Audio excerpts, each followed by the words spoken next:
Second का first part क्या दे रखा है? एपी दे रखा है 10 7 4 डॉट डॉट, ये एपी है। ठीक है, कौन सा टर्म निकालना है बेटा? A30 निकालना है। ठीक है, A30 का फॉर्मूला क्या है? A plus 29D। A की वैल्यू कितनी है? 10। D की वैल्यू कैसे है? A2 minus A1।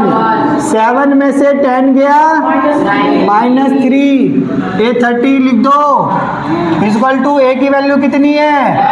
प्लस है तो 29 का, D की वैल्यू इक्वल टू में 10 का प्लस माइनस 29 को अगर हम किससे मल्टीप्लाई करेंगे? 3 से, तो 9 3 जा 27, 3 2 जा 6, 6 7 और 8 क्या हो गया? 87। माइनस के 87 में से प्लस का 10 गया तो माइनस का 77। कौन सा ऑप्शन ठीक है? सी ऑप्शन ठीक है। बात समझ आ गई? आ जाओ क्वेश्चन नंबर थर्ड का कौन सा पार्ट करा दूं? लास्ट पार्ट कराता हूं। ठीक है, लास्ट पार्ट दे रखा है, थर्ड का फिफ्थ पार्ट कराता हूं। देखो क्या दे रखा है, ये बॉक्स दे रखा है, फिर 38 दे रखा है, फिर बॉक्स दिया हुआ है, फिर बॉक्स दिया हुआ है, फिर बॉक्स दिया हुआ है, फिर दिया हुआ है माइनस का 22। और कह रहा बताओ इस बॉक्स में क्या क्या आएंगे, तो कौन सा टर्म निकालना है? A1 A2 दिया हुआ है, A3 A4 A5 और A6 दिया हुआ है। ठीक है, तो कौन कौन सा टर्म गिवन है पहले तो ये बताओ। सबसे पहले A2 दिया हुआ है, A2 कितना दिया हुआ है? A2 दिया हुआ 38। A2 का फॉर्मूला क्या है? A plus 1D। तो A2 का फॉर्मूला लिख दो, A प्लस इक्वल टू में 38। ये पता चलना ना कैसे आया? ये AN वाले फॉर्मूले से आया। कैसे आया? A plus N minus 1 minus D। देखो तो A2 है ना, तो A की जगह N की जगह क्या डालेंगे? 2। A का A प्लस N की जगह क्या डाला? 2 माइनस 1 इंटू में D। तो क्या होगा? A प्लस 2 में से 1 गया तो 1D। तो फॉर्मूला आ गया ना, A प्लस 2 का क्या हो गया? A2 का formula A plus 1D equal to में 38। और इक्वेशन नंबर क्या मान लेंगे इसको? ये कौन सा टर्म दे रखा है? A6 कितना दिया हुआ है? -22। A6 का क्या फॉर्मूला है? A plus 5D equal to में -22 इक्वल टू इक्वेशन नंबर क्या मान लेंगे? By elimination method. एलिमिनेशन किसको आता है? एलिमिनेशन मेथड चैप्टर 3 किस किस बच्चे ने कर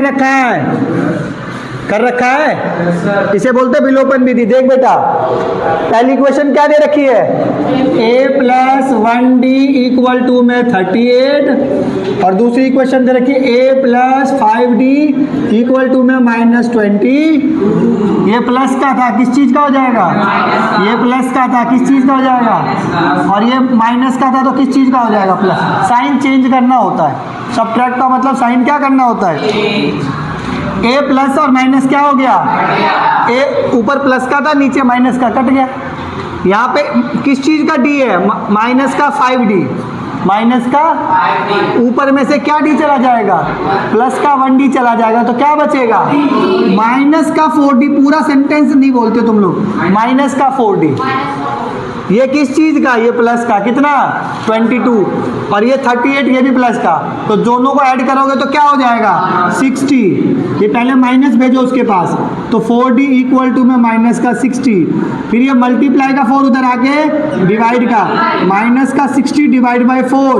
तो आंसर कितना आ जाएगा? D की वैल्यू 15। तो D की वैल्यू कितनी आ गई? Put the value of D in equation first. Equation first क्या है? A plus 1D equal to में 38। A की वैल्यू कितनी दे रखी है? नहीं दे रखी। प्लस 1 का 1। D की वैल्यू कितनी दे रखी है? -15 इक्वल टू में 38।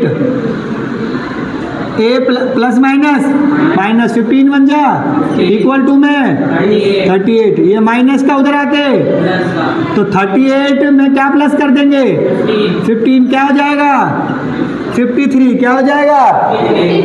तो ए की वैल्यू कितनी आ गई, यही तो होता है A1, यही तो होता है A1, यही तो होता है। तो ए की वैल्यू कितनी आ गई, किसकी वैल्यू निकालनी है A3 की वैल्यू। A3 कोई भी टर्म निकालना हो ना, दो चीजें चाहिए होती है ए और डी। क्या हमारे पास ए की वैल्यू भी है और डी की वैल्यू भी है, सारे टर्म निकल जाएंगे। कौन सा टर्म है A3 कैसे निकलेगा A प्लस 2D। ए की वैल्यू कितनी है 53 प्लस 2 का 2, डी की वैल्यू कितनी है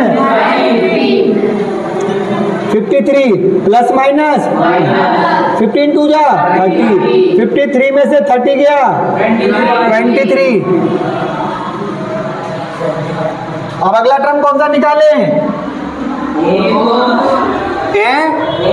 A4 A प्लस 3D।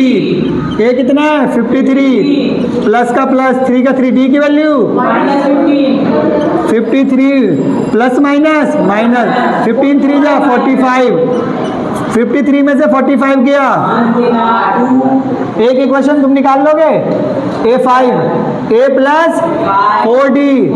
ए कितना है 53 प्लस का प्लस 4 का 4, डी की वैल्यू 53 का 53 प्लस माइनस 15 4 जा माइनस के 60 में से 53 गया प्लस का तो माइनस का 7 माइनस का